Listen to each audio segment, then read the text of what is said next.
નમસ્કાર દર્શક મિત્રો, આપ નિહાળી રહ્યા છો N24 ગુજરાતી।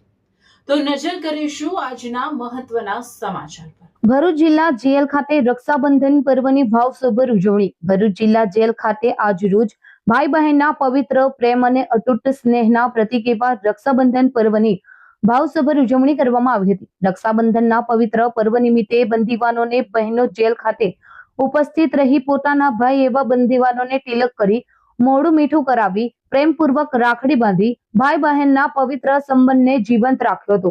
બહેનોએ પોતાના ભાઈના સુખ, શાંતિ, સારા સ્વાસ્થ્ય તથા ઉજ્જવળ ભવિષ્ય અને જલ્દી જેલ મુક્ત થાય તે માટે પ્રાર્થના કરી હતી।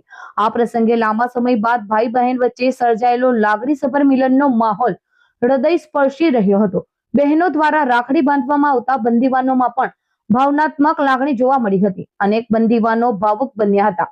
રક્ષાબંધન નિમિત્તે ભરૂચ જિલ્લા જેલ ખાતે જેલ પ્રિમાઇસીસમાં બંદીવાનો અને તેમના પરિવારજનો વચ્ચેના પારિવારિક સંબંધો અને લાગણીસભર જોડાણને મજબૂત બનાવવા માટે જરૂરી વ્યવસ્થા કરવામાં આવી હતી।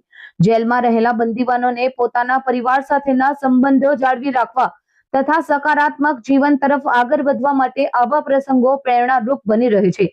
ગુજરાત જેલ વિભાગનો મુખ્ય ઉદ્દેશ્ય માત્ર બંદીવાનોને સજા આપવાનો નહીં, પરંતુ તેમનામાં માનવીય મૂલ્યો, જવાબદારી, પારિવારિક લાગણી અને સમાજમાં પુનઃસ્થાપિત થવાની ભાવના વિકસાવવાનો છે। રક્ષાબંધન જેવા તહેવારો બંદીવાનોના માનસિક અને સામાજિક પુનર્વસનમાં મહત્વપૂર્ણ ભૂમિકા ભજવે છે। કાર્યક્રમ દરમિયાન જેલ અધિક્ષક NP રાઠોડનાઓ દ્વારા બંદીવાનો તથા તેમના પરિવારજનોને રક્ષાબંધન પર્વની શુભેચ્છાઓ પાઠવવામાં આવી હતી। સમગ્ર કાર્યક્રમ શાંતિપૂર્ણ, સુવ્યવસ્થિત અને ભાવનાત્મક વાતાવરણમાં સંપન્ન થયો હતો।